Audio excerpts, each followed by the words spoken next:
But yeah, so we're gonna try our second whiskey here. Those you might remember from a little while back, I tried the Ardbeg Anno. So that's a heavily peated Isla Scotch. Sort of, I guess, kind of the opposite end of the extreme to this sort of thing. I mean, I haven't tasted this yet, but we'll find out. I've never really had an Irish whiskey before. Again, I mentioned earlier, but I've had Jameson, but that would have been, you know, a really long time ago when I was already drunk anyway, or when just doing shots or whatever. So never really experienced the Irish whiskeys too much. So I'm really interested to see what this one is like. My understanding of this one, so this is a Redbreast 12 age, so it's aged 12 years. My understanding of this is it's more of a very traditional kind of style of Irish whiskey in terms of its general flavor profile. Hasn't changed very much. However long they've been, I don't know, hundreds of years, thousands of years, millions of years, whatever. You know, how long have they been making this damn whiskey? So I figured that would make it a really interesting, or maybe even a good place to start. I've heard very, very good things about this one specifically. It seems like everyone loves this whiskey. So, yeah, it cost me, with tax in Canada, about mid-80s, 80-something. So it ain't cheap. Imagine if you live somewhere else in the world where buying alcohol isn't quite as awful, you can get it for cheaper. Just open the box up here.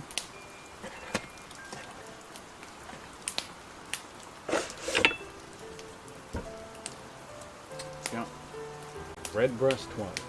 I guess we can take this thing off the screen now. That's what it looks like. Alright. So I have another, I have another glass now. I'm not going to be using the Turkish teacup. What the hell's going on? The audio. Did my mixer die? I think hold on a second, let me fix that.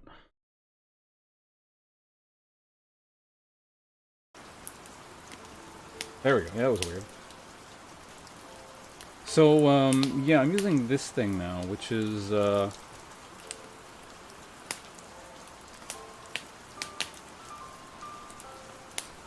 on, is this glass clean? I think I just washed it.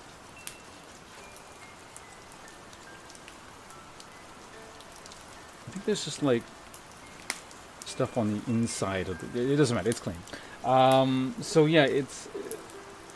I don't know what this glass is. Does anyone know what this shape of glass is? It's not quite a Glencairn. It was in the thrift store. It looks a little bit like a cordial glass without the stem at the bottom. It also looks a little bit like a candle holder. I'm assuming it also looks a little bit like a neat glass. So I'm assuming it is made for whiskey-ish like things. It's just I don't know if this has an exact name or just kind of a weird variant on something. But, yeah, it sounds about right for the U.S. Something's about $80-something in Canada. It's probably about 50-something in the U.S. But yeah, I'm going to be trying it out of this thing here today.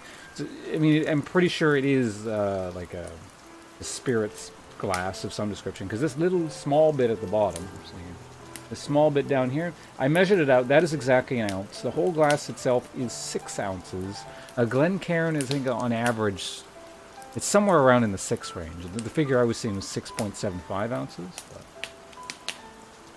yeah, it's kind of a weird glass, but you know, it should more or less serve our purposes here. So we're just going to do a, like I said, New Year's, I want more of this later, so this is going to be a bit of a conservative tasting pour.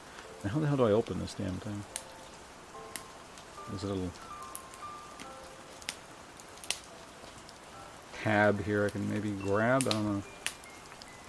It's going to be like the whole portion of the stream. You're trying to open the damn thing.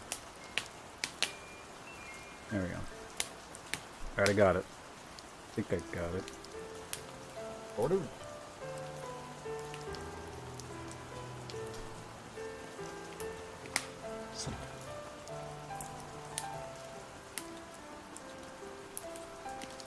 The foil metal stuff is just coming off in chunks here.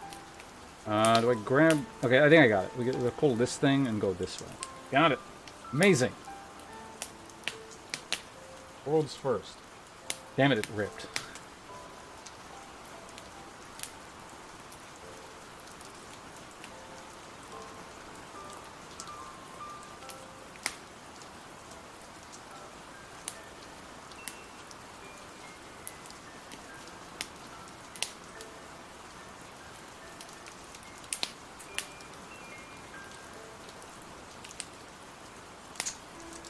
There we go. All right. Open it up.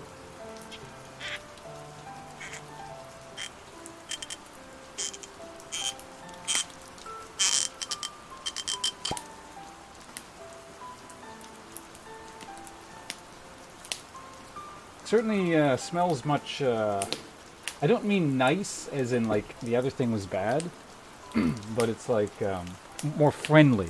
It's definitely more friendly than the Ard bag. The Ard bag, the instant I opened it, was like it filled the room with smoke. It was opening some kind of genie bottle or something. This thing, it's just, there's a cork. Here, let me show you. It's one of those twisty cork things. One of those.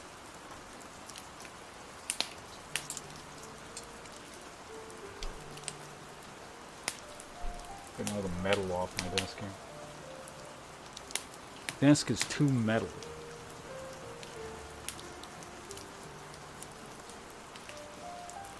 Oh yeah, I gotta do like the formal tasting notes and the on the nose stuff, but let's smell the bottle first.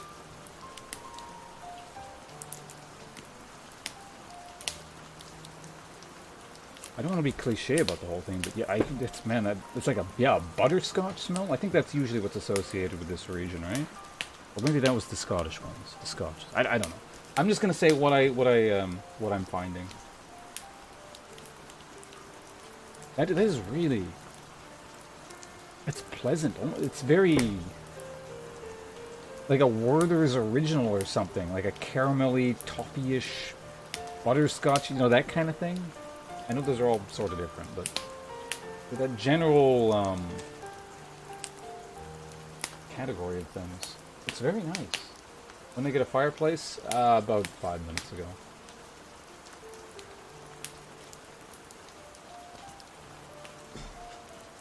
I don't know, maybe it's because it was having the Ard bag before, but honestly, like, opening this up, it smells like I just opened a fresh bag of candy, and they're not, like, packaged individually, so all the candies are just sitting in there, and you get, like, the full aroma.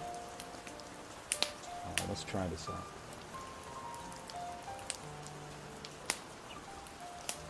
Like I said, a bit of a conservative pour for now, because, most of this for later. This is just a formal tasting.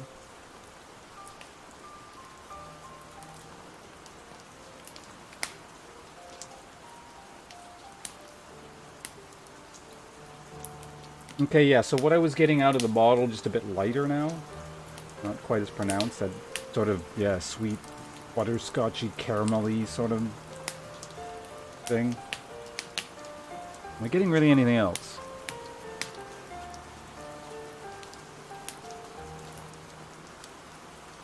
Oh no. I read about, or I watched a thing on, there's a trick to reset your sense of smell. Because now I'm not smelling so much. Like you smell your arm or something, or just really like any kind of your skin essentially. So it's like basically your own innate scent, not like, you know, oh, you know, because I don't bathe, I smell or something. It's like everyone has their own innate scent, right? So somehow that resets everything. That's what I've heard.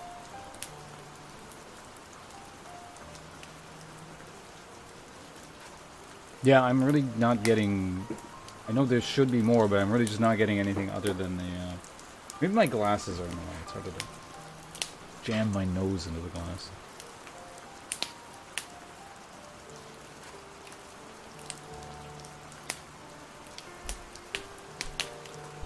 Maybe a hint of some kind of fruit? Not citrusy.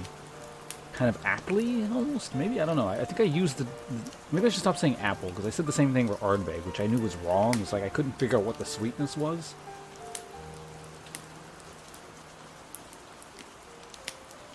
Essentially a nose cleanser, and your own smells like good.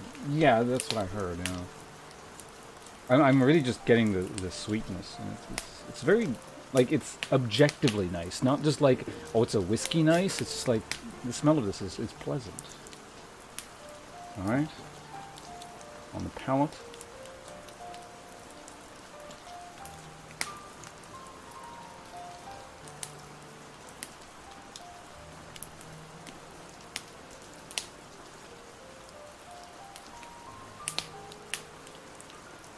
Oh, that's nice. I was trying to figure out what was going on initially. I couldn't quite tell. And then it sort of stopped. And then there was sort of like a caramel finish to it that sort of like washed over my tongue. It started almost at the front and then kind of waved to the back after all the liquid was gone. That was very interesting. I've heard that coffee allegedly works and also allegedly doesn't. Like people saying that that's a known thing, but then other people saying that it doesn't work, so I don't know. Alright, let's try a bit more.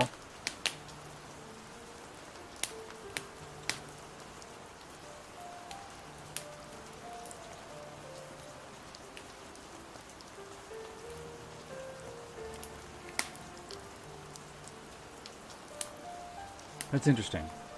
That kind of alcoholic sharp bite to it doesn't actually kick in until later. I'm really having difficulty articulating what's happening at the front, like initially, and then I'm noticing the caramel and just kind of see. I've heard this this Scotch described as sort of bready, and like what is it, like shortbread and that kind of stuff, and biscuits and stuff like that. I don't personally detect that, not really, but I don't have necessarily other whiskeys to compare it against too much, other than Ardbeg. So I'm constantly in my mind, I'm comparing back to Ardbeg and over and over again. It's like the only thing I can think of is just how friendly this is. It's nice. It's like, you know, you're hanging out with, I don't know, Ardbeg's like the violent friend who, like, you both get drunk and it's like, alright, let's spar kind of thing. So me. And like, this is more like someone, I feel like I'm drinking and then hanging out with someone who smokes weed. And they're just like very lazy. I don't know.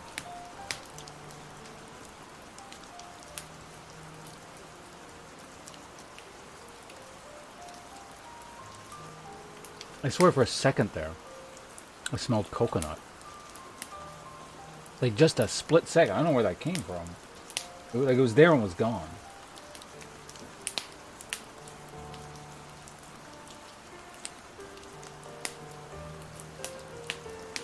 What percentage is this alcohol-wise? I should say somewhere, I'd imagine. This one's 40%. Okay, so I mean, even just in an alcohol percentage sense, it's significantly lower than the Ardbeg, which was 46.6. All right, yeah, that's nope. Now I'm getting that coconut. Well, after I finished drinking that. Like, that was what? There was a pause and I was talking about Ardbeg for a few seconds. Then I just suddenly got that, like, a brief spark of coconut. That's really interesting. Yeah, that wasn't just me imagining something. It's like, it's a lens flare of coconut. You know, it's Photoshop. See, I don't have the proper, you know, sommelier way of describing things, so I'm just gonna do my own thing here. It's like, you know, someone's making like an old, like a Photoshop thing from the early 2000s, and then like suddenly there's like this coconut lens flare that they put on there as a, you know, as its own layer, and then they decided, no, that's too much lens flare, and then they take it off.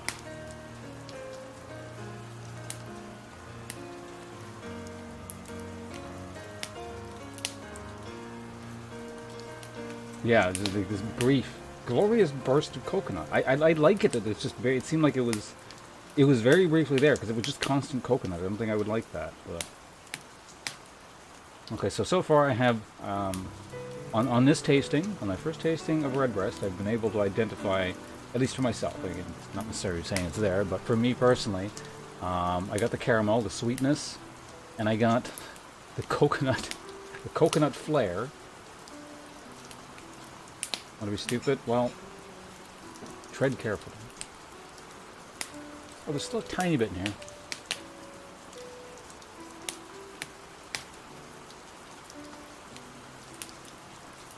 Yeah, this doesn't make my tongue numb either. Like, this can just sit in my mouth and experience a bit more. Whereas, like, Ardbeg was more, you know, it's not like, oh, I have to swallow this now. Insert some kind of joke there. But you know, it was actually, the more you drank it, things started to kind of get numb. This is just, again, I keep using the term friendly, but it just seems like the best way to describe it. Hanging out with your mellow, easygoing, unmotivated, pot-smoking friend.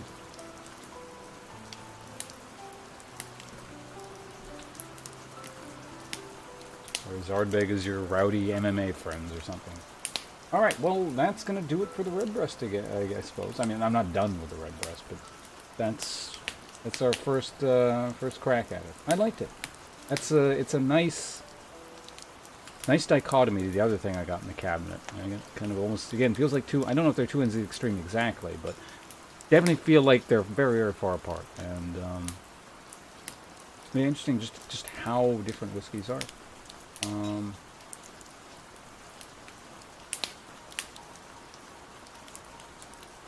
I suppose which one I'm going to want to drink on any given day would be based on my mood, really. Yeah, pleased with that. That's... Would I get it again? Yes, in the sense that at some point, but I want to, before I start buying the same thing again, because there are so many whiskeys out there with so many... I mean, I've just done 2, and they're so different. There's just so many other things I want to try, even in just basic categories. Like, for example, Canadian, with like a decent Canadian rye. I would like to try that. I would like to try a good and decent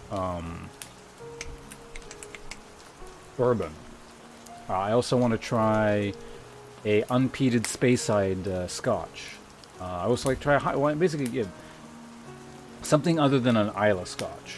I would like to try Japanese whiskeys at some point. Maybe when, you know, the country replenishes its whiskey stocks and they're a bit more available and more affordable. Just all kinds of stuff over there, and like either subcategories under all these things. So here's the thing I would. So don't get me wrong. When I say I'm not going to buy this again, probably for quite some time. But if I didn't have all this, I don't know, unexplored territory ahead of me, and I was like, you know, I know what all this other stuff is, I enjoy this, and I would get it again, kind of thing. It's much easier, I think, to be in the mood to drink this than the Ardbeg. Even though, like, when you're in the mood for Ardbeg, it's like, it's so specialized, like, yeah, the Ardbeg kind of thing. But I feel like just kind of on any given day, we're just sitting back, and it's like, I don't really want to think about what I'm doing. I can sit here and just drink this. It's nice.